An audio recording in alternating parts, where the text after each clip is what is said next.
Olá, boas, tá começando aqui pela Jovem Pan, nossa revista radiofônica que traz informação, prestação de serviço, entretenimento, tudo isso no bate-papo dessa segunda, 26 de novembro de 2018. Sejam bem-vindos. Reflexões sobre a derrota. Em sua primeira entrevista depois da eleição presidencial, Fernando Haddad diz por que as forças de centro não conseguiram responder à crise política no Brasil. Segundo o petista, a elite econômica abriu mão do verniz para eleger Jair Bolsonaro. Alviverde imponente, campeão brasileiro, técnico Luiz Felipe Scolari afirma que a disciplina imposta aos jogadores foi fundamental para a conquista do Palmeiras. Aspas, ao cumprir ordens trilhamos caminhos muito bons e espero que o nosso Brasil agora também cumpra a ordem sob a nova presidência. Fecha aspas, disse Luiz Felipe Scolari. De volta às raízes, tudo sobre o novo trabalho da cantora, compositora e atriz Negrali, nossa convidada de hoje, aqui neste mesmo Morning Show. Você vem com a gente, né? Olha, tem muito pra gente falar com a Negrali sobre esse trabalho novo. Bom dia, Paulinha. Temos uma hashtag para chamar de nossa? Bom dia, senhor Edgar. É segunda-feira, não é verdade? O nosso departamento estruturado de hashtags avançadas está inspiradíssimo, né? Fui lá pesquisar as novidades de Negrali. Sabe que o novo disco dela se chama Raízes. E aí resolveu ressuscitar aqui para o pessoal da internet uma brincadeira que já deu o que falar, senhor Edgar. A hashtag de hoje é Raiz versus, representado por um X, Nutella. Não é verdade? Porque temos o quê? Aquela pessoa que é raiz, tipo o Edgar. O radialista raiz, não é verdade? Começou no rádio, tudo bem, você pode achar que ele era o VJ Pão, mas não.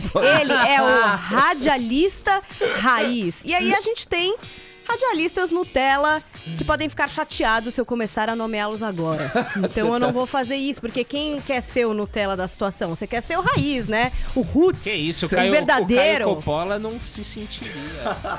Esse comentarista Será? Nutella. Não sei. Tá toda na fanfarronice hoje, hein? É, segunda-feira. Alguém tem que dar uma alegria pra esse povo brasileiro e pra esse Twitter usar da criatividade, do meme, da foto, de tudo. A hashtag é raiz versus pelo X, assim, ó, Nutella. A Nutella é bom também, gente. É bom. Todo mundo come. Pra comer, é verdade. Vamos lá, você, querido ouvinte, pode interagir também com a gente pelo WhatsApp, mandando um vídeo. Interaja, vai lá, 11 931 17 1009. Eu ia falar... Bem quando eu falo que você é raiz, você vem com coisa de Nutella nesse programa e esqueceu o nosso WhatsApp. Quase falei 69, mas é o 11 Olha! 931 7009, querido ouvinte. Você vai mandar um vídeo pra gente agora, abrindo a semana, né? Dizendo aí o que é raiz no Brasil de hoje, o que é Nutella no Brasil de hoje. Hã? Eu vou tomar como elogio isso aí que você falou, viu? Você ser raiz? Eu tô curtindo essa Pô, tua avaliação. Você é mó raizona, Edgar. Mas você, ouvinte, espectador do Morning, o que é raiz? O que é Nutella no Brasil de hoje? Mande sua mensagem, logo mais a gente confere aqui no Morning Show as mais engraçadas e curiosas, pra dizer o mínimo. No mais, você pode nos acompanhar em imagem pelo aplicativo da Jovem Pan, acessando o nosso portal também, jp.com.br, o nosso canal, youtube.com/Morning Show JP, no nosso live streaming, e nas mídias sociais estamos no Instagram, também no Facebook, sempre conteúdo extra. Passe por lá, deixe o seu joinha, que a gente fica amarradão e feliz da vida, beleza? Todos convidados a passarem a próxima hora e meia colados aqui na Jovem Pan, porque o Morning Show tá apenas começando. Bola levantada pra área, o Everton saiu, o zagueiro também, e apita o árbitro! Salta o hino! O Palmeiras é campeão brasileiro de 2000.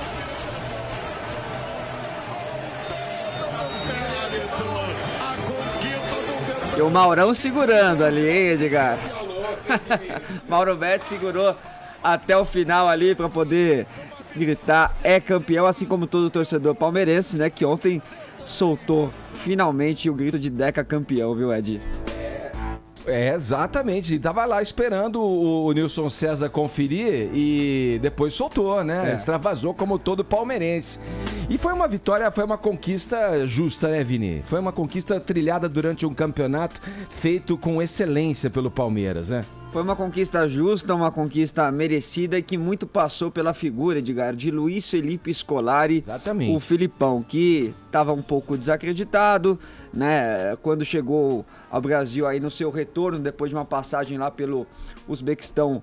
Muitos diziam que o Felipão estava ultrapassado, né, Edgar? E na verdade o que acontece é o seguinte, esse título realmente é muito simbólico pro Felipão, porque em 2014, no 7-1, esse cara levou muita pancada. Exato. Né? As críticas foram muito pesadas com relação ao trabalho dele. E eu acho que críticas, na época até, as que foram pontuais com relação àquele episódio, foram até que justas. Porém, muita gente se esqueceu também de tudo que o Felipão havia conquistado no futebol. Né? Um técnico que já havia sido campeão brasileiro, da Copa do Brasil, da Libertadores, campeão do mundo com a seleção em 2002. Tinha muita história e aquilo não poderia também ser jogado no lixo, claro, né? Claro que e o Felipão, obviamente, que acabou sentindo aquilo, né? Tanto que ele já tinha dado declarações de que não queria voltar ao Brasil, mas aí uma ligação de um time que tinha muita identificação com a história dele, que era o Palmeiras, fez com que ele se balançasse e topasse um desafio, Edgar, ousado. Por quê? Porque ele se arriscou e mais uma vez decepcionar uma equipe na qual ele já tinha uma história muito grande. Só que dessa vez a história foi diferente. O Felipão foi determinante para a conquista do Palmeiras, porque se o Palmeiras não foi do futebol mais vistoso, do futebol mais brilhante, foi um Palmeiras de resultado, um Palmeiras eficiente, um Palmeiras que não sofria para vencer os seus jogos. A impressão que dava era que o Palmeiras entrava em campo e fazia o que dava pro gasto, né? Fazia o resultado ali e acabou. Isso que o Felipão acabou dando muito bem essa cara ao Palmeiras. Ele formou ali praticamente duas equipes, né, para jogar Copa do Brasil, jogar Libertadores, jogar Brasileiro, rodou o elenco todo. O time do Brasileiro, portanto, durante muito tempo foi até o time reserva, né, e mesmo assim ele passou invicto, né? Foram mais de 20 jogos aí de invencibilidade no Campeonato Brasileiro, uma marca impressionante, título mais do que merecido. Exato, e o 10º título brasileiro do Palmeiras em cima de uma, digamos, equipe irmã, porque o Vasco tem essa coisa das torcidas amigas ali em São Januário, venceu por 1-0. Quanto que foi do Flamengo, hein? O Flamengo ganhou do Cruzeiro fora de casa por 2-0, e isso até estava deixando o torcedor, né, ali palmeirense até um pouco apreensivo, segurando, porque na verdade, Edgar, esse campeonato já estava liquidado, o Palmeiras ia vencer de qualquer jeito, o último jogo é contra o Vitória em casa, mas claro, se o Flamengo vence lá e o Palmeiras não vence o Vasco, ia ficar... Matematicamente ainda ia estar aberto, ia ficar aquela pressão toda, enfim, mas o título já era do Palmeiras mesmo, e como eu disse, né, o Felipão deu essa marca, deu essa característica aí para o Palmeiras e colocou, sabe o que, Edgar? A casa em ordem. E é assim que ele espera que seja não só o Palmeiras, mas o Brasil com a nova presidência. E alguém que esse grupo soubesse que estava ali para ser campeão junto com eles. E que não precisava nada de mais, nada de menos, precisava da vontade deles. Da determinação em cumprir ordens. E eu acho que cumprir ordens a gente trilha caminhos muito bons. E espero que o nosso Brasil agora também cumpra ordens sobre a nossa nova presidência. E aí a gente vai trilhar um caminho melhor. Tá aí. Tomara, Felipão, tomara que seja assim mesmo. E depois chegaram ali os jogadores, deram aquele balde de água gelada no Felipão, aquela coisa clássica que acontece em toda a coletiva, né? Quando o técnico é campeão, os jogadores levantaram ele pra cima, ou seja, é aí a consagração do Felipão novamente aí no futebol brasileiro. Não, eu só queria, Vini, rapidinho pra você encerrar com uma linha claro. aí. O Filipão faz ainda, às vezes, daquele técnico à moda antiga, né? Aquele técnico tradicional num mercado que hoje cada vez mais está se atualizando, lançando novos nomes aí. Você acha que o Filipão já vai começar a tirar o pé ou continua firme no Palmeiras ainda na próxima temporada? Acho que continua firme, inclusive ontem ele falou isso, né? Que agora a responsabilidade aumenta, as obrigações para vencer outros campeonatos também serão maiores, né, para vencer a Libertadores, por exemplo, que é um sonho aí do torcedor palmeirense, que esse ano bateu na trave, né, ficou ali na semifinal, mas é um cara que acabou tirando, né, Edgar, aquele peso nas costas dos jogadores que o Palmeiras tinha por essa obrigação de ter o melhor elenco, de ter que vencer, e transferiu esse peso para as costas dele, né? E muitos jogadores cresceram com isso, um deles, o Daverson, né, que ontem marcou o gol do título do Palmeiras, quando o Felipão tira o Borja, coloca o Daverson, tem sido assim o talismã, tem sido ali uma carta na manga do Felipão, e agora nós vamos ouvir também na voz de Nilson César o gol do título palmeirense.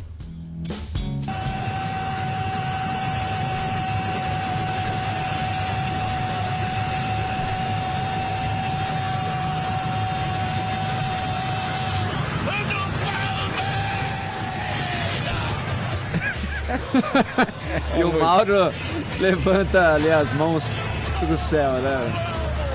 O Garganta. Nunca tinha visto assim. O Garganta é incrível, hein? Querida, esforço. Olha lá.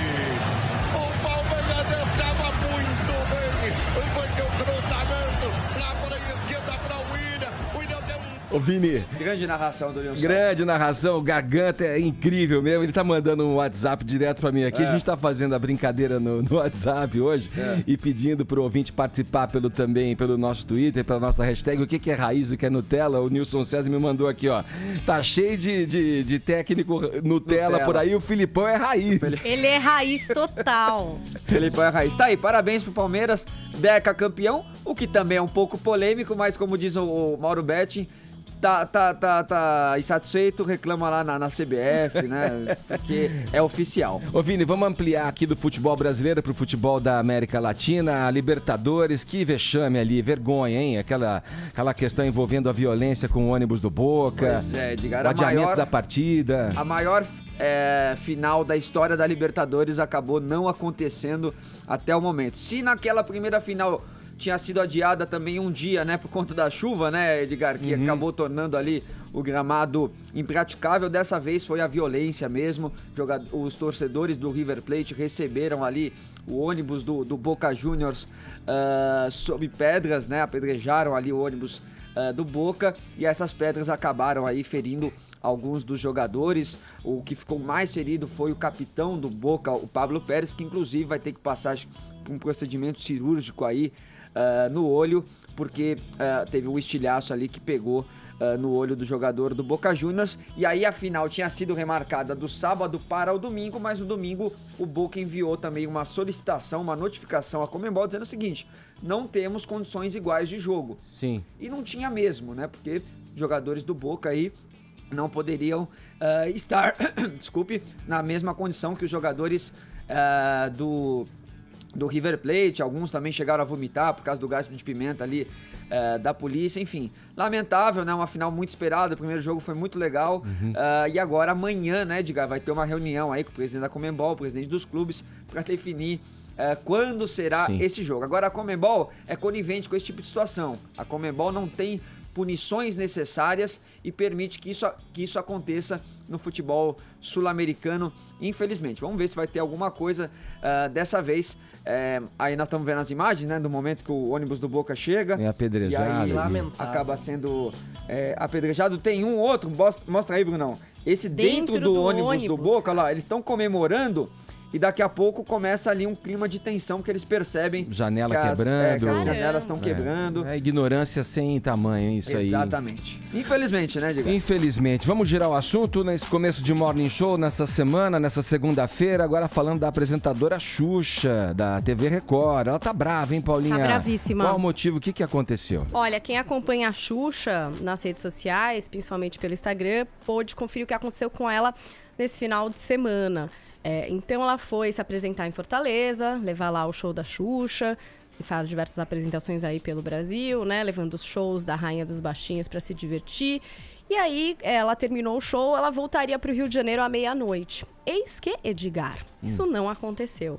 O que rolou foi um chá de cadeira de mais de 12 horas e depois a própria apresentadora teve que desembolsar uma grana para conseguir retornar para o Rio de Janeiro, chegando no Rio só no domingo, lá pelas 4 da tarde, às 3h30 da tarde. E aí a Xuxa foi narrando isso nas redes sociais dela, né? Hoje em dia é bem comum que a própria celebridade já faça ali os seus comunicados e diga o que está acontecendo e dando total nome aos bois. Parece que o problema, Edgar, não começou só nessa volta, mas até na ida. Então, logo que a Xuxa chegou lá em Fortaleza num jatinho, esse jatinho foi apreendido, né? Ele não seria um jatinho... Então, furada, depois a ANARC fez um comunicado oficial. O que acontece é que esse jatinho é um jatinho privado que não tem as autorizações da ANARC para servir como táxi aéreo. Sim. Então, logo que esse jatinho chegou lá em Fortaleza, ele já ficou apreendido, né? Aí a Xuxa fez o show e tal, e na hora de voltar, bom, aí o jatinho não ia poder fazer esse percurso, porque a ANARC, através de uma denúncia, já tinha percebido que ali o jatinho não estava em legalidade. Só que aí o que a Xuxa começou a dizer nas redes sociais e a pedir respostas é da questão de quem a contratou, quem a levou até lá, que é a Planner Eventos. E eu nem preciso falar, a gente pode ouvir a própria Xuxa contando aí um pouco do que ela passou. Vamos conferir? Vamos lá. Oi, gente, bom dia. Amanheceu aqui em Fortaleza, eu ainda não dormi, estamos no aeroporto, porque a nossa contratante chamada Paula Roberta Bessa, que é da empresa Planner Eventos, que contratou a gente para o show de Fortaleza e também de Recife, deixou a gente na furada. E então, como ela é uma pessoa bem legal, eu quero dizer a todos vocês de Recife que, infelizmente, nós não vamos fazer o show em Recife, que estava para semana que vem. Não vai dar certo, não tem como fazer com essa senhora. Então, eu quero pedir desculpa a todos vocês de Recife, que já tinham colocado na agenda de vocês, até perto, né, de Recife, já colocaram na agenda de vocês que iam brincar comigo, mas não vai dar. Sinto muito. E, dona Paula, espero que a senhora não consiga nenhum mais trabalho com mais nenhuma pessoa, que pelo menos num raio perto de mim, longe de mim, tá bom? Então, um beijo a todos vocês. Olá, ela falou demais aí dessa contratante, falou que inclusive tentou muitos contatos para resolver o que estava acontecendo e não conseguiu, enfim, nenhuma solução. A Planner Eventos já se pronunciou também através de um comunicado oficial que está apurando quem são os reais responsáveis pelo que ocorreu. De acordo com eles, esse voo seria operado pela empresa Pacific e que a tripulação só foi informada da interdição pela ANAC quando solicitou o plano de voo. A ANAC também já falou que é muito comum que artistas caiam em situações como essa, de voos que, na verdade, estão na ilegalidade, são jatinhos particulares, que não estão autorizados a fazer táxi aéreo e que aí depois acabam se dando mal. Parece que esse mesmo avião já teve um problema aí em outubro, quando estava transportando a Cláudia Leite. Então, quer dizer, a ANARC até fez um alerta de que isso é algo que tem acontecido e que é bastante comum. E a Xuxa, ainda bastante indignada, fez live depois para dizer que conseguiu embarcar e que estava tudo bem, mas cravou aí o cancelamento desse show em 1º de dezembro, que aconteceria no Recife, Edgar. E Será aí... que ela vai pagar multa por ter cancelado o show no Recife? Não é possível, né? Porque depois dessa... Porque é meio quebra de contrato que aconteceu em Fortaleza, já que ela não foi devolvida pra casa dela nas condições que ela estava. E teve que gastar o dinheiro do bolso dela. Ela deixou bem claro que não conseguiu nenhuma solução através da contratante, que diz o contrário no comunicado oficial, que prestou todo o atendimento e tal, para realocar, para reagendar. Eu vi o mas comunicado, a eles disseram que providenciaram hospedagem, mas a Xuxa ficou que nem a gente no aeroporto, pistola, 12 horas no aeroporto. Imagina a Xuxa dormindo no aeroporto. Isso chama atenção para uma questão muito séria, muito grave, com a questão dos aviões. Sim. Se é um avião que não está aprovado pela ANAC por alguma irregularidade, vai saber como é que está a manutenção dessa aeronave. E a Xuxa falou E pode ter um problema muito mais sério, alguma entendeu? coisa comigo na vinda, não aconteceu. Mas que é isso, né? Agora eu não sabia que a Xuxa ainda fazia show.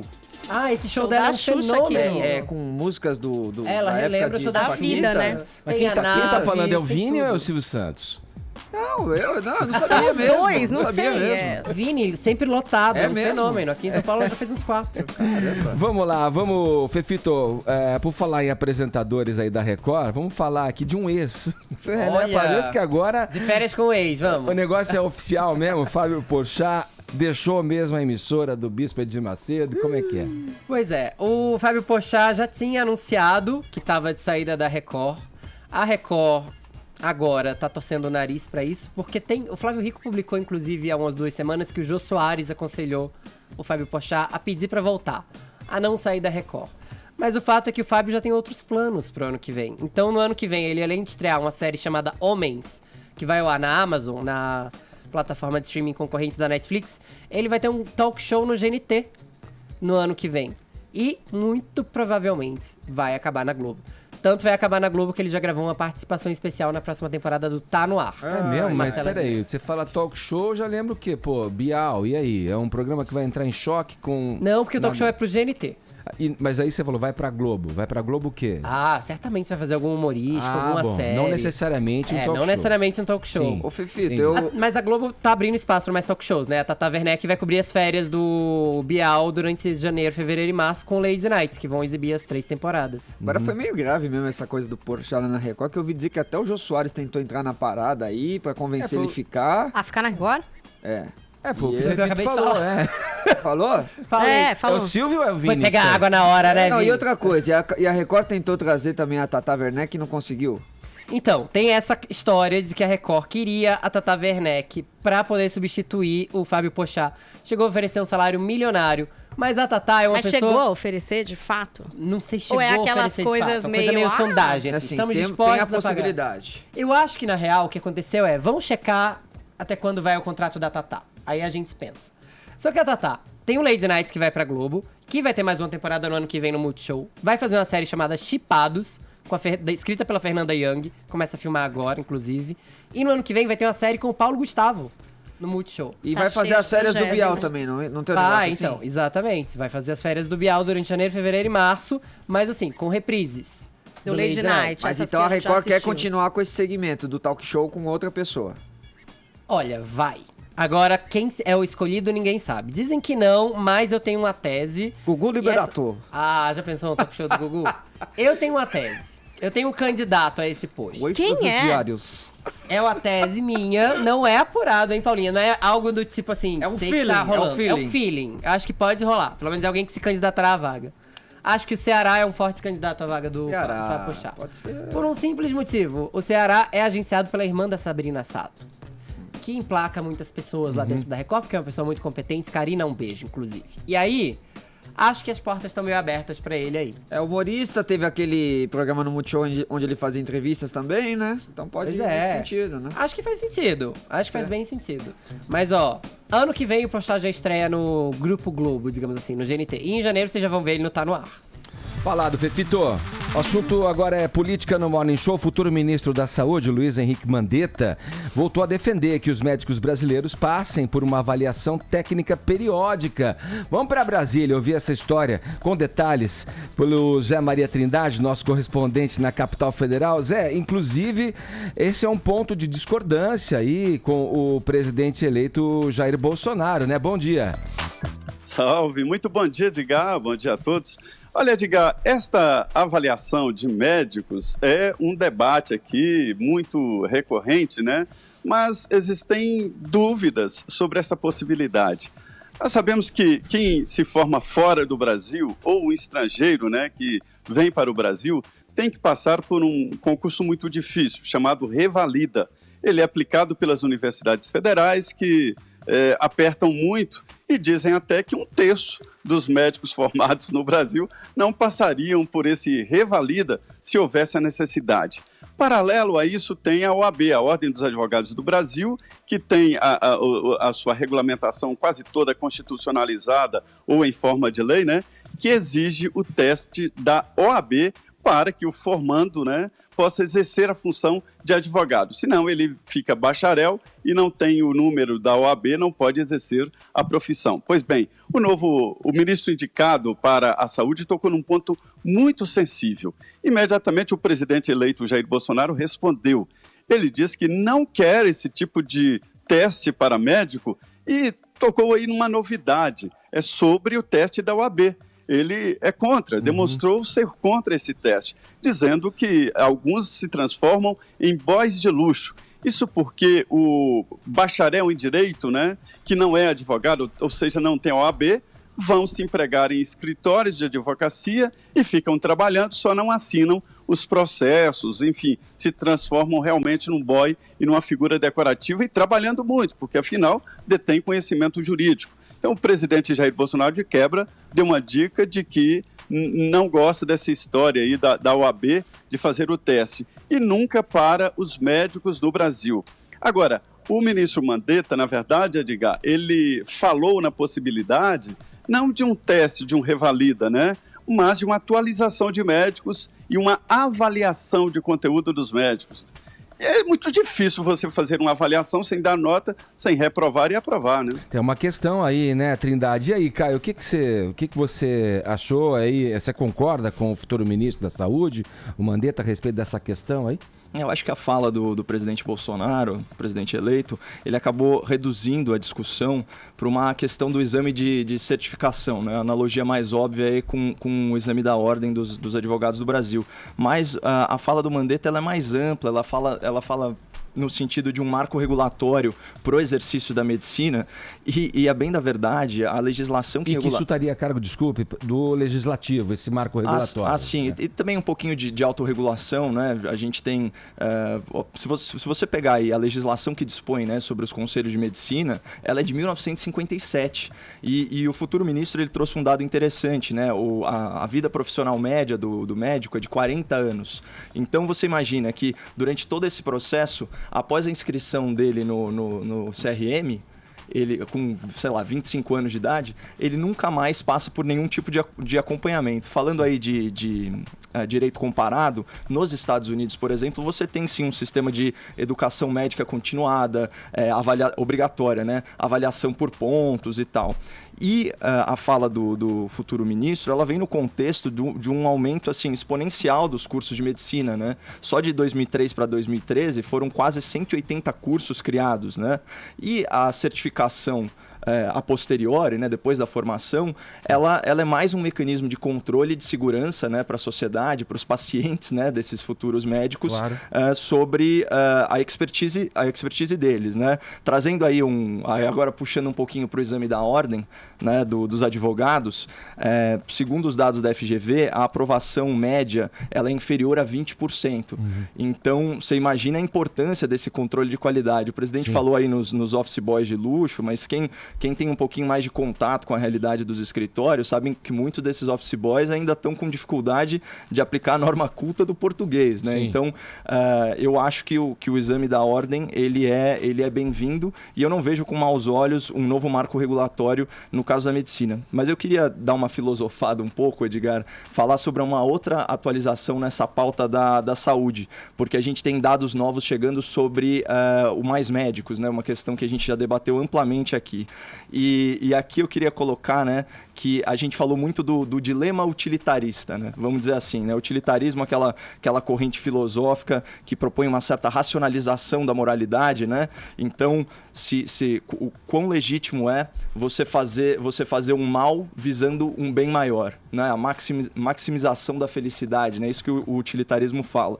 No caso do Mais Médicos, até pela denúncia da Folha de São Paulo, ficou evidente que era uma forma de financiar a ditadura cubana em flagrante violação aos direitos humanos, né? Então, você tem aí as famílias, né, dos médicos reféns do regime autoritário lá em Cuba e você tem também 75% dos proventos, né, do salário desses médicos sendo enviados diretamente para esse regime.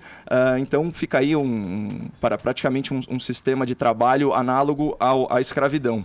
Qual que era a narrativa? A narrativa era que o Brasil carecia de mão de obra qualificada, né? Então, por isso justificava a contratação dos mais de 8 mil médicos cubanos, né, do programa Mais Médicos e tal. E logo depois depois da eleição, houve a sinalização do novo governo de que não aceitaria essa violação dos direitos humanos. Então foi feito aí às pressas um edital emergencial para preencher essas vagas. É importante que o ouvinte lembre que mídia e especialistas quase em uníssono alarmaram a população, né? Daí então por que é importante questionar todas as informações. Só que o número que a gente tem agora é que, ao contrário das previsões dos especialistas, mais de 29 mil médicos foram inscritos, 96% das vagas já estão alocadas para atuação imediata e ficou evidente que havia uma demanda reprimida. Então, seja por má fé ou seja por ignorância, tanto o governo e especialistas erraram muito feio. Então, o que essa sinalização do novo governo gerou? Emprego qualificado para os médicos nacionais, para os médicos brasileiros, né? E aí fica uma provocação. Será que qualquer outro candidato à presidência da República teria sido tão firme na questão moral de não transigir com a violação dos direitos humanos quanto o Bolsonaro? Você consegue imaginar o Alckmin comprando essa briga? Ou o Ciro Gomes? Ou a Marina Silva? Fica aí para reflexão do ouvinte. Fica para reflexão e eu devolvo a bola para o Zé para a gente fechar esse assunto. Zé, é um ponto mesmo. Essa questão do número muito grande de médicos que já se predispuseram para compor essas vagas aí deixadas pelos cubanos, da ordem de 96,6% de vagas já preenchidas pelo Mais Médicos, coloca uma questão mesmo, né? Afinal de contas, temos que fazer uma equação e avaliar se a situação de emprego, a dificuldade de se conseguir emprego no Brasil acabou auxiliando, né, nessa demanda grande, né, para suprir essas vagas deixadas, ou se houve também ali uma manipulação de informação, porque me lembro quando foi implantado esse sistema, havia ali uma afirmativa muito forte, dizendo, olha, os médicos brasileiros é que não querem ir para os rincões, para os sertões, eles querem trabalhar nos grandes centros.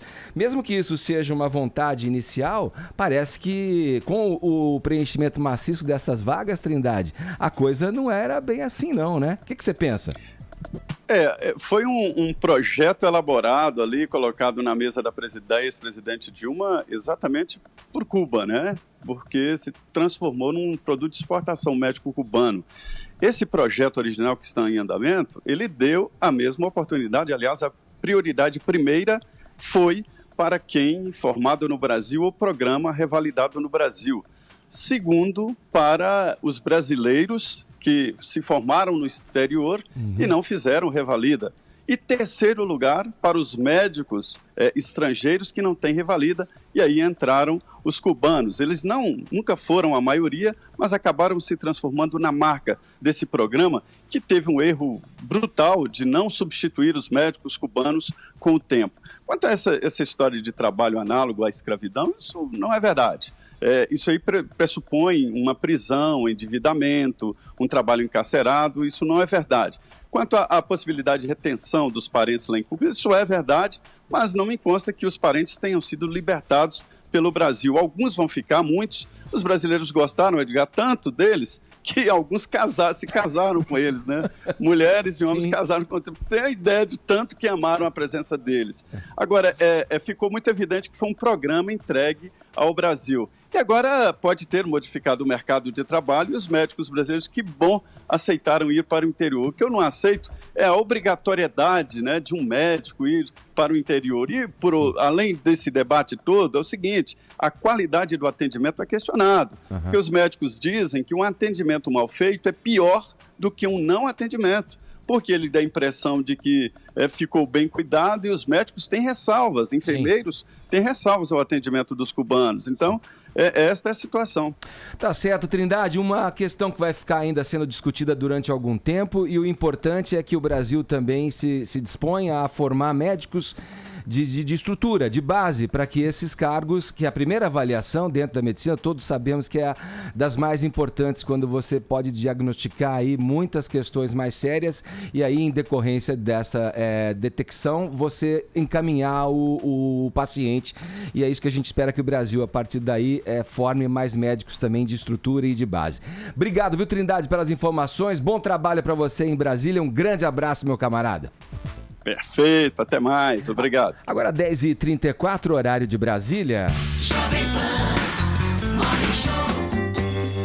Depois de um trabalho com foco no pop e na MPB, ela tá de volta às raízes da música, da força e da temática negra. Com vocês, Negra Lee e o clipe Raízes, nome do novo trabalho da cantora. Solta, Bruno. Negra Lee, seja bem-vinda ao nosso programinha de rádio, aqui é o Morning Show. Muito bom te receber aí, que petardo, que pedrada, que pé no peito esse teu clipe aí. Tem o Rael nessa música, que é a faixa que dá nome ao seu último trabalho, né? Seja bem-vinda. Obrigada, gente. É muita emoção ver minha música tocar na rádio. Até hoje, depois de 20 anos de carreira. Você emociona ainda. É legal, ainda né? É muito gostoso. Muito lá. Vamos ouvir um pouquinho mais, ó. Meu apelo, minha dor é de cativeiro e a sua é de cotovelo. Minha dor é de cativeiro e a sua é de cotovelo.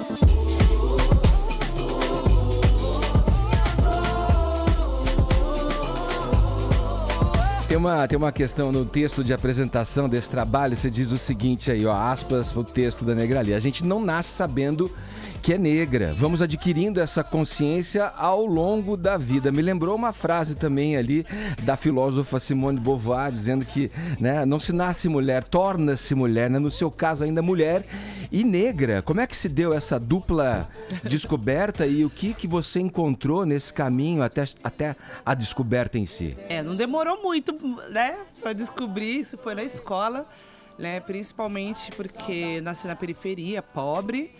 E só que meus pais, né, em busca de um melhor estudo, para mim foi atrás de bolsa de estudo numa escola particular. Então eu frequentei uma escola particular, mas vivendo uma realidade diferente da minha, né, através de bolsa de estudo. E aí foi a partir no primário que eu vi que era diferente. Eu não sou diferente, mas eu me sentia diferente porque eu tinha um tratamento diferente. Aí eu fui aos poucos descobrindo que era porque eu era negra, porque meu cabelo era crespo, porque eu era pobre, né? Então, essas coisas a gente vai tendo consciência, o mundo ensina de uma forma muito... Por isso que com a minha filha eu converso sobre tudo. Porque eu prefiro que ela já saia de casa sabendo, né? Minha mãe, tadinha, 5 filhos. Sim. Nem sempre ela tinha tempo de conversar com a gente. E olha que a gente tinha muitos diálogos na minha casa, enquanto a gente comia, tá? Meu pai sempre explicava umas coisas pra gente, mas o mundo é cruel, então a gente tem que preparar as nossas crianças para ter cabeça, né, para ter autoestima e entender, né, da sua história, da onde você veio, a sua ancestralidade. Eu acho que eu tô aprendendo tarde demais até. Sim. A Sofia já com 9 anos já sabe muita coisa que eu fui aprender há poucos anos atrás. Eu não sei se você concorda, pra mim eu tenho a impressão, tava falando sobre isso com um amigo outro dia. Quando você é uma minoria, você é um LGBT ou você é negro, e quando a gente fala minoria, a gente fala de minoria de direitos, não de quantidades. Exatamente. Claro. Parece que a gente tá sendo o tempo todo lembrado, mesmo quando a gente não quer ser lembrado. Porque chega um momento que a gente quer basicamente, sei lá, deitar numa rede e sossegar. Isso. Passei dos 30, tô tranquilo. Eu fiz isso. Não dá um pouco... tempo. Eu falei, tá louco? é muita carga, deixa eu... Não dá a impressão que você acorda e você tá lá escovando os dentes e pensa, sou negro, sou gay, ou qualquer coisa do tipo, Isso. qualquer minoria. Ou aí tá lá tomando banho, sou negro, sou gay, aí tá comendo um, sou negro, sou gay. Porque no final das contas parece um pouco que você tá tendo o tempo todo que se proteger de alguém que tá te olhando ou te apontando, ou meio que quase pedindo desculpas por existir, quando nem é necessariamente Por isso essa que eu fico chateado dessas pessoas ficarem usando essas duas palavras, mimimi e vitimismo. Porque você acha que a gente quer? Que nem o Morgan Freeman falar, é só não falar sobre o assunto. Mas você acha que a gente queria falar se não tivesse importância, se não fosse necessário? Caramba, eu já estaria quieta. Mas é necessário, porque as pessoas sofrem isso. Se elas sofrem, não adianta você ficar calado, fingir que não tá acontecendo. Tá acontecendo, tem que ser falado, gente. Tem que ser explicado, tem que ser ensinado. E aí, por exemplo, teve agora o dia da consciência negra, e aí as pessoas se utilizam muito desse vídeo do Morgan Freeman, né, pra falar que Ele não... prestou um desserviço, meu. Você acha que tá tendo uma resistência muito forte aí aos movimentos negros? Eu acho que a gente sempre foi resistência. Eu acho que, graças a Deus, eu tenho me procurado nessas pessoas uma forma de tipo assim, de uma aliança. É muito bom que tenham pessoas que falem mal, mas tem pessoas que lutam. E isso me dá força e esperança, entendeu? São vozes que se unem para dar um grito só. Então a gente está bem amparado, tem muitos negros também advogados, instruídos, que nos ajudam a saber os nossos direitos, entendeu? Então acho que essas pessoas que ainda não conseguem ter consciência dos seus privilégios, não conseguem ter empatia pelas pessoas, de entender que ela está falando a verdade até que se prove o contrário, que ela se sente sim, que a dor que ela sente, ela está sentindo e só ela que sabe, entendeu? Então, graças a Deus eu me sinto amparada. Negra, nessa música em especial que a gente está ouvindo, que é a Raiz, você tem a participação do Rael, e uma das falas dele me chamou bastante atenção, que ele diz o seguinte, né? É hora de se libertar, redenção, rainha de Sabá junto o rei Salomão para exaltar, para louvar a cor em questão. Qual que é o papel do homem para amplificar a voz da mulher negra, do homem negro, né? Porque muito também se fala do feminismo. Qual que é o papel do homem no feminismo e do homem negro do lado dessa mulher? Olha, é sempre importante na luta de qualquer causa, as outras pessoas que não estejam sofrendo lutarem juntos, né? Porque às vezes é difícil se a gente fala é vitimismo, é mimimi. Mas se você que é branca falar sobre o racismo contra o negro, isso vai nos ajudar. Sabe? Eu acho que todo mundo que não está sofrendo aquilo, mas que está vendo, tem que lutar junto. Não adianta, que nem eu já falei, muita gente já falou, não basta não ser racista, tem que ser antirracista. Não basta não ser homofóbico, tem que ser anti-homofóbico, anti-homofobia, pelo amor de Deus, entendeu? Então acho que a gente tem que lutar juntos, como irmãos, como Bob Marley já falava, gente, né? Nós somos irmãos e temos que lutar junto por todas as causas, mesmo que você não seja vítima daquela. E nessa música também você fala de Wakanda, né? Que é aquela terra ali que também a gente tem no filme do Pantera Negra, que foi super emblemático, um filme de heróis negros, trazendo ali todo esse conteúdo que antes não se imaginava, né? A gente só tinha Super-Homem, Batman, todos brancos, todos homens, inclusive, né? Eu queria saber, a gente falou do Morgan Freeman aqui, um serviço que você disse que ele prestou. Quem que você acha que representa bem? O que é que você vê de muito legal que você pode falar, pô, olha a representatividade agora de fato acontecendo? Eu gosto muito de seguir a Alexandra Louras, que é a ex-consuleza francesa. Sim. Tudo que ela fala, assim, eu acho muito importante. Ela me fez, assim, mudar muita coisa da minha visão, enxergar, na verdade, não mudar, né? É uma coisa que estava ali dentro de mim, colocar para fora, né? Porque eu sempre escondi bastante, eu sempre fui uma pessoa muito pacata nas redes sociais, pacata no sentido de não me colocar demais, né? Sempre fui muito medrosa, virginiana, que morre de medo de crítica, de errar, né? Então, sempre me coloquei... Entrar em polêmica. Sempre me coloquei muito pouco, né, nessas questões. E a Eliane Dias, né, esposa do Mano Brown, amo. É uma mulher forte que eu adoro. A Djalma, que eu acabei de conhecer, né, de perto, uma escritora excelente. Kathleen Conceição, que é uma dermatologista, especialista em pele negra. Lázaro Ramos, né, tem me ajudado bastante. O Topo da Montanha, essa peça que eu vi junto com a Thaís Araújo também, me fez refletir bastante. Nossa, tem muitos. Eu tô falando, assim, dos mais próximos, mas tem muita gente que ajudando na causa também. Will Smith, sim, fala umas coisas muito bacanas, muito bonitas, né? O Negrali, deixa eu aproveitar uma carona nesse tema que entrou agora na conversa. Você falou, né? A Paulinha pergunta qual importante são outras pessoas participarem, não necessariamente negras, desse movimento, né? Para que a gente consiga erradicar no futuro aí, no mundo ideal, todo o racismo, toda a intolerância, enfim, todo o ódio e raiva, né? Que a gente vê em várias questões. Aí vem uma frase que é o lugar de fala, aí vem uma outra questão de apropriação cultural. Me lembro, vou dar um exemplo da minha vida prática, assim, minha filha uma vez apareceu com um vestido estampado ali a silhueta de Angela Davis ali.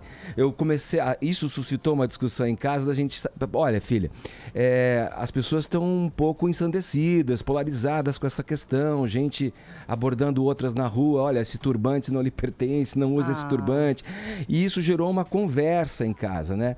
E elas me trouxeram um aprendizado, porque essa geração mais nova também é uma geração que já tá ligada muito, já nasce ligada, parece que já vem com o menu, né? Nas questões caras para a nossa sociedade. E estão lá firmes para atuar diante delas. E a minha filha me respondeu com uma coisa que era mais ou menos assim, o pensamento dela, falou assim, não, pai, eu sou pró essa causa, a cor da minha pele não me impede de dizer o que eu penso a respeito do que acontece, do que eu vejo.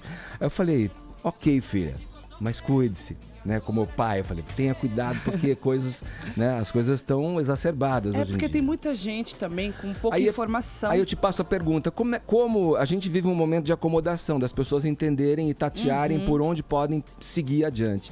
O que fazer? Qual é a questão que você diria para uma pessoa que não pertence à comunidade negra ou, Fefito colocou, que não é gay, atuar nessas causas com legitimidade? Então, eu fico triste quando eu vejo, assim, coisas pequenas, né? Por causa de uma desinformação, na verdade. Porque a luta contra a apropriação cultural, ela é muito grande, ela é muito verdadeira, mas não é essa coisinha pouca de uma branca andando com turbante na rua, não é isso. Começou com tipo assim, com o espaço que nos é tirado. Num desfile onde você vai falar sobre toda aquela roupa, aquela coleção é África, e você vai usar só brancas, sendo que já é comum você ver apenas 2% de negros num desfile, apenas, sabe? Então, é isso, quando é nos tirado a oportunidade, é isso que a gente precisa, de oportunidade. Então, quando não é nos tirado, que a gente fica triste. Negra, isso vale para artistas... Você vai apresentar um turbante na televisão, como se faz um turbante, aí você vai pegar vai dar oportunidade para uma modelo branca, sendo que a gente já precisa, isso vale para alguns artistas também, aqui a gente pode citar alguns exemplos, né, que são ícones, inclusive, de músicas de origem afro, de origem negra. Aqui eu poderia citar o Elvis Presley ou até o Eminem. Você acha que, em certa medida, vamos dizer assim, esse discurso da apropriação cultural se aplica a eles, sim ou não? Também. Porque, assim, quando se é tirado um espaço, é uma preocupação. No caso do Eminem, não, porque quando o Eminem começou, fez sucesso, tinham 500 negros fazendo sucesso, um monte de negros fazendo sucesso no rap. Então, ele era poucos ali. Mas no caso do Elvis Presley, muitas vozes foram tapadas por causa que tinha, quando descobriram o Elvis. Muitos foram tirados para, tipo assim, não, vamos apresentar esse cara branco com uma voz negra, com um ritmo negro, né? Muitos negros nessa época do Elvis Presley, os discos deles eram lançados sem o rosto na capa. O rosto deles na capa. Mas será que o sucesso dele não aproximou as pessoas ao invés de causar divisionismo? No sentido de apresentar para toda uma classe média, americana, branca, tradicional, que não tinha muito contato com a música negra, apresentar esses elementos que depois, mais tarde, foram incorporados? E as carreiras negras Só acostumou mal dizendo assim, não, pra que a gente vai pegar negro se a gente tem o Elvis Presley? Não, a gente consegue. Tem uma menina branca, loira, com uma voz tão linda que eu esqueci o nome dela, faz tempo que ela Christina Aguilera? Americana. A Joss Stone é inglesa, né? Isso, eu falo tudo que é inglês, eu falo americano, mas ela é inglesa, exatamente. É incrível, uma cantora incrível. Só que ela tem a voz idêntica a uma negra que ninguém fala dela. Eu até esqueci o nome da filha da mãe. Mas será ela, Jill quando Scott? eu chego, não é a Jill Scott, mas é idêntica. Você olha pra Joss Stone, é a cópia dela. Ela, você vê que é a raiz da Joss Stone. Você entendeu? Só que é muito mais interessante a Joss Stone. Então eles vão falar da Joss Stone, vão mostrar a capa dela. Ela é linda, maravilhosa, lógico, né? Jovem. E essa mulher que eu encontrei, que tem a voz dela, que ela tem a voz parecida, que essa mulher veio antes, é uma negra, raiz, bem escura, com o cabelo crespo, entendeu? E ninguém fala dela. E o talento dela, a Joss Stone provavelmente a ouviu muito, pra poder chegar onde chegou. Você falou que você era discretinha, Mas acho que todo mundo é muito talentoso e tem seu espaço. O que eu tô falando é de muitas vezes ser tirado, né, um espaço... Um artista preterido pela cor da pele. Ou interromper outras carreiras por uma questão como essa, como era o caso do Elvis, né, que você falou. Você falou que era Michael Jackson não ficasse tão claro, hein? Então. Será? Pois é. Essa é uma questão importante também. Nunca vamos saber. Você falou que era discretinha nas redes sociais, assim, de falar, de colocar algumas questões. Você está se sentindo mais à vontade agora. Eu acho que você está se sentindo tão à vontade que eu tô lembrando que você fez uma série chamada Z4. Isso. No SBT. E durante a coletiva de imprensa, você, na frente de todo mundo, mandou um belo recado. Você disse que achava um absurdo que tivesse poucos negros no elenco. Que você fosse, talvez, a única negra no elenco, não tenho certeza. Não, e eu falei isso só depois, após as entrevistas, né? Porque quando eu levantei a mão que quis falar, posso falar? A mulher falou, não pode. Sorte que ela falou isso. Porque eu ia me queimar legal, porque eu não tava aguentando. Eu falei, vou falar mal da casa na casa e eu vou me queimar aqui. Pelo amor de Deus, a gente já não tem espaço aí que eu não vou ter mesmo. É que é difícil você não falar, você guardar, né? Por isso que às vezes a gente parece ser chato, parece mimimi, porque não é fácil ver isso. Não é fácil você chegar num restaurante e só ver o negro servindo. Não é fácil você, nunca ver um médico, cara. Você não conseguir, sabe? Ser atendida por um doutor negro, dentista, sei lá, é raro demais. Então, eu falei mesmo, quando eu pude, depois nas entrevistas, todo mundo que vinha me falar, que eu achei um absurdo. Quando eu cheguei lá no Z4, era só eu ali, a minha filha, que é de Pernambuco, que não dá pra negar que ela é negra, né? Tem a pele clara, mas é negra. Mas... Teve o caso da Globo agora também, né? Fiquei contando nos dedos, eu falei, não, gente, eu quero me ver mais, cadê? É estranho, né? Pra quem não teve o caso da Globo, que o Ministério Público até acionou, né? A Globo, por causa que tinha poucos negros na novela ambientada em Salvador, né? Ai, gente... muitas coisas pra falar. A gente vai seguir falando, como temos muitas coisas. Negrali, segue com a gente aqui Vamos falar de CD. Vamos falar de CD. Daqui a pouco a gente vai falar e aprofundar o papo sobre Raízes, o novo álbum, o novo trabalho de Negrali, que tá com a gente nessa manhã. Agora 1 minuto para as 11, horário de Brasília. Jovem Pan Morning Show. Jovem Pan Morning Show. Viva a longevidade. Oferecimento Bradesco Seguros. Antigamente, envelhecer era quase um privilégio. Hoje, a população está cada vez mais madura, o que faz ser necessário se pensar em ações concretas para atender essa nova realidade. Médicos, pesquisadores, jornalistas e diversos especialistas se reuniram para debater o futuro na 13ª edição do Fórum da Longevidade. Alexandre Nogueira, diretor de marketing da Bradesco Seguros, afirma que a iniciativa tem como objetivo orientar as pessoas. Nós vamos viver mais, mas a gente quer viver melhor, quer que as pessoas também desenvolvam os pilares necessários para viver mais e melhor. A discussão sobre viver bem e melhor cresce a cada ano. Novidades, tecnologias e empreendimentos surgem para facilitar a vida de quem chega à chamada quarta idade, ou seja, aos 80 anos. O diretor-presidente de Vida e Previdência da Bradesco Seguros, Jorge Nasser, afirmou durante o Fórum da Longevidade que a questão de uma vida longeva não é uma ideia tão distante quanto pode parecer. E é um futuro que se faz presente no dia a dia das pessoas. Não se discute mais se vamos viver mais. O que discutimos é com que qualidade de vida vamos viver no futuro. E por isso, um evento como esse abre espaço para a discussão acadêmica, a discussão da experiência das pessoas também no dia a dia, se planejarem para esse futuro que cada vez é mais presente. O Fórum da Longevidade, que acontece há 13 anos, estimula a reflexão sobre a transformação da estrutura etária da população no Brasil. Os conteúdos completos estão disponíveis no site vivalongevidade.com.br. Jovem Pan Morning Show. Deixa eu falar, ando louca pra te encontrar. Olha lá, já o swing já começa a balançar. Já tomou conta da bancada. É contagiante, hein? O Negrali com a gente nessa manhã, segunda-feira, abrindo a semana aqui no Morning Show, falando da vida, falando de tudo e também do seu novo trabalho intitulado Raízes, que traz entre as faixas essa aqui, que conta com a participação do seu Jorge, que é Eclipse Lunar. O que a gente deve saber sobre as participações desse álbum, Negrali? Como é que você chegou nesses nomes? Eu falei assim, agora é minha vez. Eu participei com tanta gente, agora vão ter que participar comigo também. Muito bom estar desse outro lado também, de convidar as pessoas.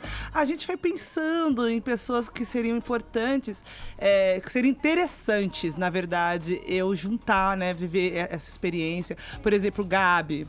Sim. Né, o Gabi é muito jovem e muito gênio, muito talentoso, cara. Canta muito. Ele chegou lá e escreveu a música assim, em meia hora. E eu fico encantada e adoro estar com jovens, com essas pessoas. O Gabi, ele é filho do sambista, do Rodriguinho, não é? Cara, nossa, como a gente faz versões melhores da gente, né? Sério. Acho que é verdade. O Rodrigo deve ser muito orgulhoso. Acho que é verdade. Seu Jorge, eu sempre fui fã. E sempre quis fazer alguma coisa com ele. Sempre. Aí chegou a hora, graças a Deus. Ele foi muito solícito. Quando ele veio pro Brasil, pouquinho tempo que ele tinha, ele foi lá e gravou e topou. Um pouquinho aqui.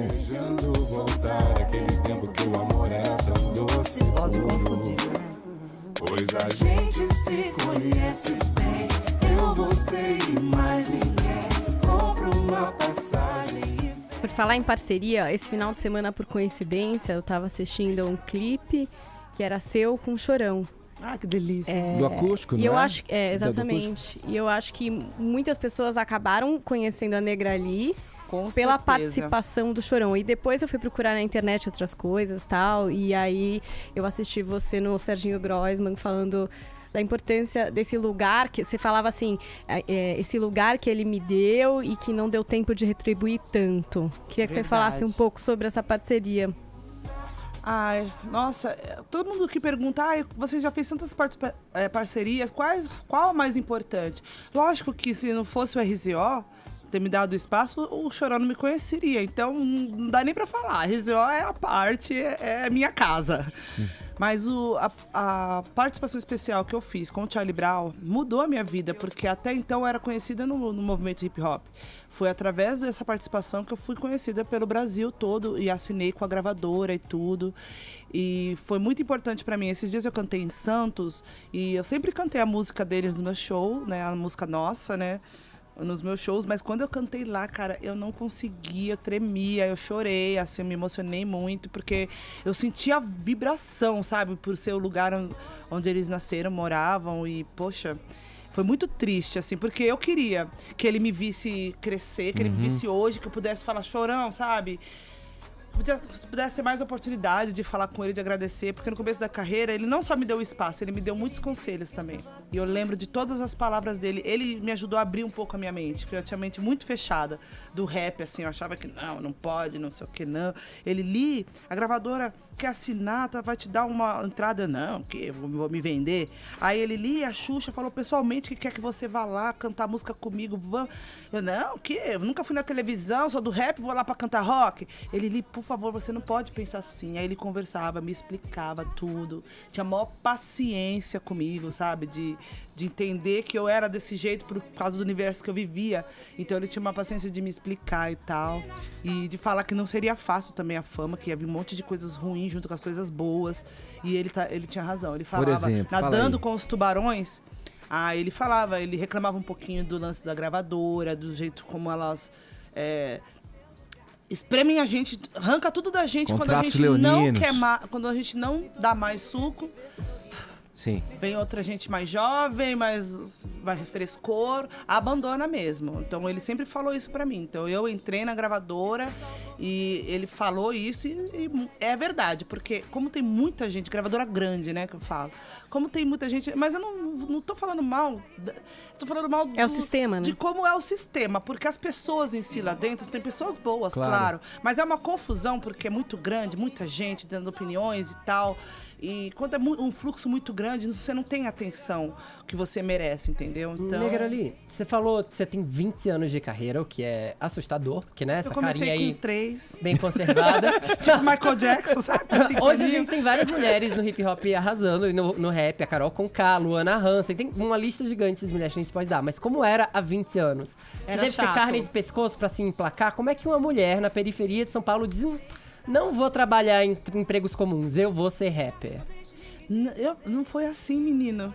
O rap me escolheu. Olha. Eu sou de uma família evangélica, ia pra igreja todos os domingos, todos os domingos. Eu fui ter TV em casa a partir dos 12 anos. Então, eu não tinha muita referência musical, porque em casa não tinha vitrola, né? Não tinha o som, só tinha um radinho do meu pai. Muitas coisas eu ouvia do Discman dos meus irmãos, que meus irmãos eram mais velhos, então trabalhavam, então começavam a comprar CDs e tal, para ouvir fitas no Discman. Então, eu ouvia, a referência que eu tinha era deles e o que tocava na rádio.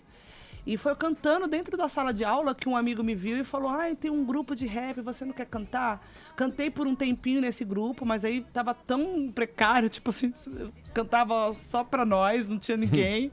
Aí tinha que pagar pra ir, porque eu não recebia, aí tinha condução, tinha que andar a pé. Eu falei, gente, não dá mais, tô ficando doente, magrinha na madrugada. Foi quando eu decidi fazer o último show com esse grupo que o RZO tava lá. A gente tava abrindo e o RZO me viu cantar e me chamou pra gravar a música Paz Interior. E foi tudo que começou, foi assim, muito... Fui escolhida a dedo. É o poder da Mina. Olha, a gente tá ouvindo Mina aqui, que é uma faixa do teu álbum, Negra ali, que fala exatamente disso, tudo que você tá dizendo, da batalha, da perseverança, do poder, né, que você vai adquirindo com as cascas que a vida vão te dando, né? Exatamente. Ô, Negra, o nome do disco inspirou a nossa hashtag aqui, que é Raiz ou Nutella? Versus Nutella. Eu tava ouvindo quando eu tava vindo pra cá no carro. Paulinha, como é que tá aí? Olha, a gente tá entre os assuntos mais comentados do Brasil. Ah, para! Boa. Pois é, e vamos conferir aí o desafio. O pessoal usou fotos, não é verdade? Vladimir Santos, Raízes Nutella, basicamente é isso, Romário e Neymar. Vocês escolhem quem é Raiz e quem é Nutella, não preciso nem falar. Pedro Filho, hashtag Raiz Nutella, que estou aguardando em 2019, o Rei Leão. Na verdade, o desenho versus o live action, que não tem ninguém de verdade, é tudo computação. E a gente tem o Lázaro Tavares com uma pergunta que poderia ser minha. Torço por uma parceria Negra Lee e Isa. Olha aí. Eu posso Pesadão. falar uma coisa que ninguém sabe? Não, Olha. pera. Eu convidei, mas ela tava muito ocupada. Olha, já era pra ter rolado. Mas vai hein? rolar, já senti. Eu chamei a Carol Conká, que prontamente falou que sim. Porém, também ela tava numa viagem em Nova York, tava terminando o disco dela, fazendo o disco dela e não deu. A gente fez um rolezinho aí no show do Racionais anteontem, matamos um pouco a saudade. Eu queria muito juntar eu e a Isa, porque eu tenho um sonho de fazer uma música. Na verdade, eu queria fazer olha só, uma música. Eu, a Ludmilla, a Isa e a Carol Conká. O meu sonho era juntar nós quatro, fazermos uma música. Destiny's Child brasileiro. E um videoclipe. Mas as agendas, né? As negras maravilhosas se ocuparam tanto.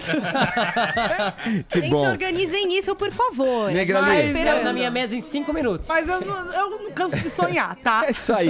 Negra ali, nossa claque, nós também aqui aplaudimos a sua participação. Maravilhoso. Ó, sucesso pra você, que você gente, quero consiga muitos frutos com esse novo trabalho. Um prazer lindo. te receber aqui mais uma vez, viu? Sorte pra você, viu? Aê, obrigada, gente. Adorei. Isso aí, agora 11 horas 15 minutos, horário de Brasília. A gente segue aqui na programação do Morning Show. Agora acionando o nosso correspondente na Inglaterra, Ulisses Neto. Vamos para um destaque internacional. Perto de deixar a União Europeia, britânicos discutem se Brexit terá alguma vantagem ou se é mesmo só para inglês ver. Diga lá, meu camarada Ulisses. Olá pessoal, um abraço para todo mundo que acompanha o Morning Show nessa segunda-feira.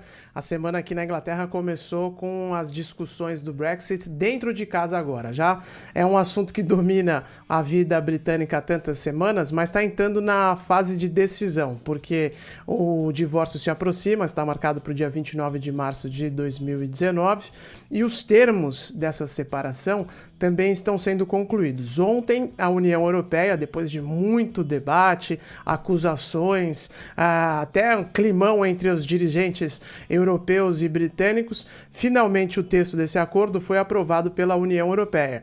E aí entra numa nova fase, que foi inclusive imposta pela Justiça Britânica. A Theresa May não queria que isso ocorresse, mas no final das contas ficou definido que para o divórcio ser consumado de fato, ele precisa ter a aprovação do Parlamento Britânico. E aí esse texto que foi aprovado lá na União Europeia volta aqui para Londres agora para essa votação que deve ocorrer daqui a 15 dias, mais ou menos, né? A data não está fechada, mas estima-se que a convocação será para o dia 12 de dezembro. E é um tempo crucial que a primeira-ministra precisa para conseguir os votos necessários dentro do parlamento, da Câmara dos Comuns, porque dentro de casa mesmo ela tem uma oposição forte a esse acordo que foi firmado com a União Europeia. O que os opositores da primeira-ministra dizem é que ela cedeu muito para os europeus. Não conseguiu tirar vantagem dessa separação. Várias pesquisas estão sendo feitas por aqui, levantamentos por especialistas dizendo que o divórcio vai custar bem caro para as famílias britânicas e que a primeira-ministra, de acordo com seus opositores, poderia ter tentado extrair mais vantagens da União Europeia. Quem está acompanhando desde o início sabe que não é bem assim não. Os europeus estão fazendo um jogo muito duro com os britânicos, principalmente para evitar que outros países do bloco, né, sigam um caminho semelhante. E agora o que os britânicos mais reclamam é desse novo acordo que a Theresa May firmou, fazendo com que a Grã-Bretanha continue dentro da União Europeia até por um tempo quase que indeterminado, dentro da união aduaneira do bloco, porque foi a alternativa encontrada para não ter que impor uma nova barreira física, né? Uma nova fronteira física entre a Irlanda do Norte, que pertence à Grã-Bretanha, ao Reino Unido da Grã-Bretanha, e a República da Irlanda, que é um país independente, filiado à União Europeia. Todo mundo se lembra dos anos de conflitos sangrentos que ocorreram por ali até os anos 1990, e colocar de novo uma barreira naquela região poderia terminar em problemas graves. Por isso, a Theresa May cedeu às imposições feitas pela União Europeia. Hoje ela não tem, a primeira-ministra, não tem voto suficiente dentro de casa para aprovar esse acordo, mas ela tem feito uma jornada pela mídia, né? Uma jornada midiática, uma ofensiva midiática bastante contundente nas últimas semanas, tanto que elevou a sua aprovação entre os eleitores britânicos. As pesquisas aqui mostram que a popularidade da Theresa May cresceu nas últimas semanas, e o que ela quer agora é fazer isso, virar a opinião pública a favor desse acordo, para que os eleitores pressionem o parlamento e dentro de 2 semanas os pares da primeira-ministra acabem aprovando esse texto que ontem foi assinado pela União Europeia. Aliás, o Parlamento Europeu também precisa votar, mas dentro do continente parece que a situação está mais dentro de controle, né, para as autoridades burocráticas da União Europeia que estão fazendo essa negociação. Edgar. Valeu, Ulisses. Obrigado pelas informações aí, por essa verdadeira explanação sobre o Brexit. E aí eu repasso para você, Caio. E aí, a mesma pergunta que eu passei pro Ulisses aí. Vantagem para os britânicos ou uma decisão inócua aí com relação ao Brexit? Eu acho que o importante falar sobre o Brexit, né, o Britain Exit, né, a saída da Grã-Bretanha da União Europeia, é entender que ele é uma reação do povo inglês ao globalismo europeu. A gente já tratou desse tema aqui, né? Então, o povo britânico, né, não tava, o povo inglês, na verdade, não estava confortável com burocratas em Bruxelas negociando acordos comerciais, regulação e legislação no seu nome, né? Eu lembrei muito vamos dizer assim, daquele mote da Revolução Americana, né, das 13 colônias, que falava no taxation without representation, né? Então, sem representação, sem imposto, né? E no final das contas, isso daí, essa sensação, esse sentimento nacionalista britânico, ele ascende dentro desse contexto de uma crise de representatividade, né? Aqui em relação à União Europeia, a gente fala de 2 assuntos principalmente, que é livre circulação e livre comércio, né? Bom, a livre circulação é deixar os cidadãos europeus circularem livremente entre as fronteiras dos países, e no caso do livre comércio, a gente está falando da União Aduaneira, né, a qual o Ulisses se referiu, que é aquela negociação em bloco de tarifas, impostos, esse tipo de coisa, né, regras financeiras, e também do mercado único, né, que é a ausência de barreira comercial entre os próprios países do bloco, né. Essas são as regrinhas mais chatas do acordo, são mais de 580 páginas esse acordo, e essencialmente ele estabelece um período de transição mais alongado do que os entusiastas do Brexit gostariam, né. Então vai até 2020, né, a aduaneira. E aqui fica o destaque para a fala das lideranças europeias, que deixaram bem claro que essa é a única negociação, na verdade, esse é o único acordo possível. Fala que foi endossada pela própria Theresa May, né? Dizem que no cenário pessimista, se tudo der errado, uma saída mal sucedida, né? Um Brexit mal feito, ele pode ter impacto de até 8% negativo, né? De até 8% no PIB inglês. E só que a gente sabe que quando o político dá esse tom de ultimato, geralmente é sinal de desespero, né, Edgar? Bom, não tem uma resposta precisa sobre nenhum. isso ainda, que o que ficou que eu depreendo da tua fala toda aí, Caio. Filipão, aproveita que você foi o campeão, dá a hora certa pra gente aí. Tu duvidou e disse que eu era ultrapassado. Dos mais palhaços. 11h22, horário de Brasília.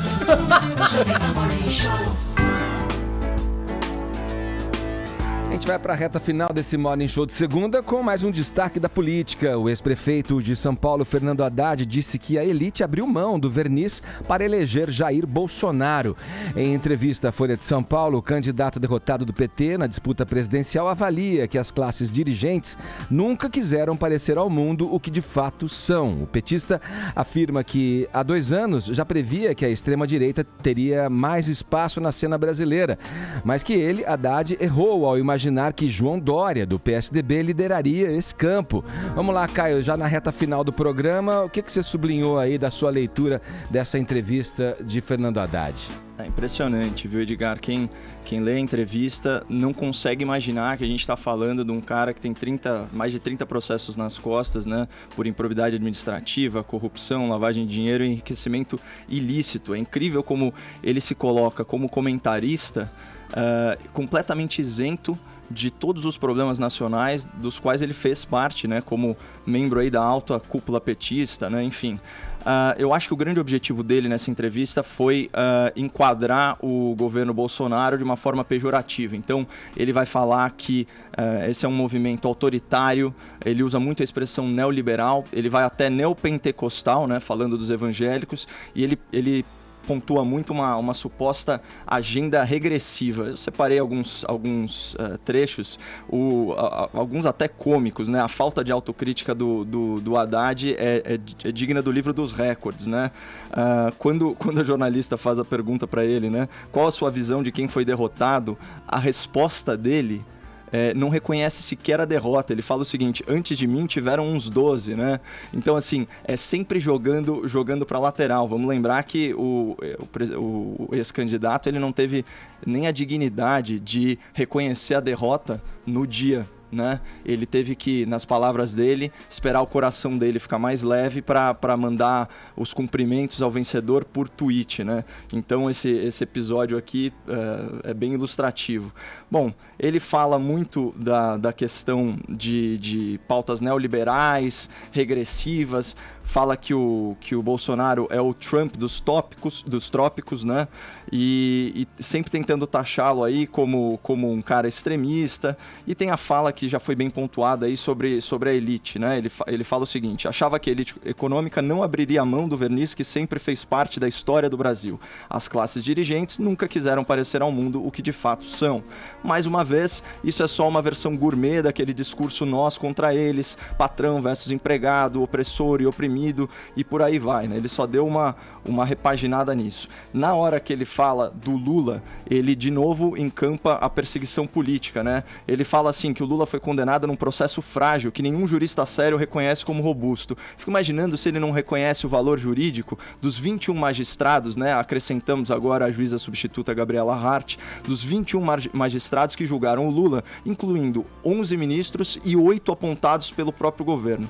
Bom, finalmente, ele vai falar que o Bolsonaro foi eleito por causa do atentado à vida dele, ao disparo de notícias falsas e à ausência dele no debate, né? Essa foi a teoria que ele engendrou, lembrando que a gente teve caso do mensalinho do Twitter, do PT e tantas outras coisas que a gente poderia comentar. Sobre aí o ponto principal, sobre se o Bolsonaro é uma ameaça à democracia. Ele dá uma resposta enviesada e fala que o viés antidemocrático pode se manifestar por dentro das instituições. Ele pode se manifestar na Polícia Militar, na Polícia Federal, no Judiciário e no Ministério Público. De novo, uma perseguição aí ao Judiciário e de forma contraditória, depois ele fala que só o STF pode barrá-lo. Ele está falando daquele ativismo judicial, de Constituição viva, essas coisas.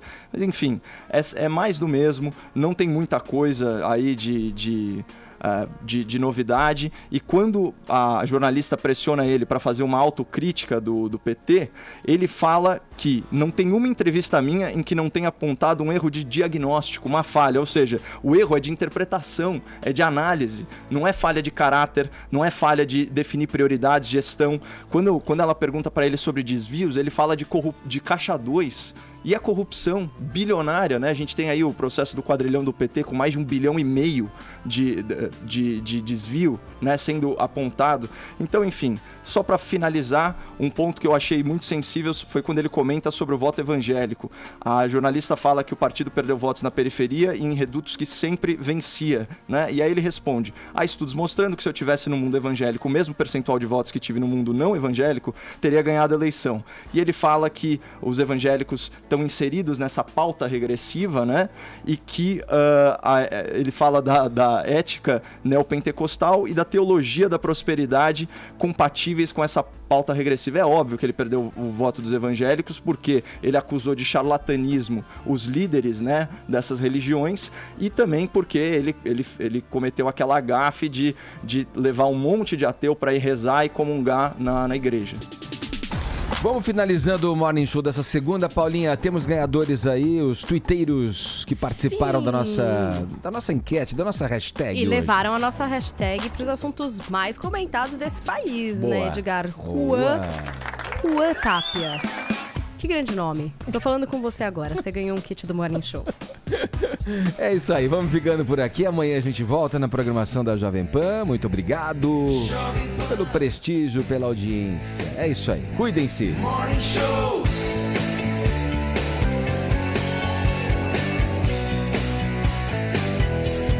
Morning Show. Você ouviu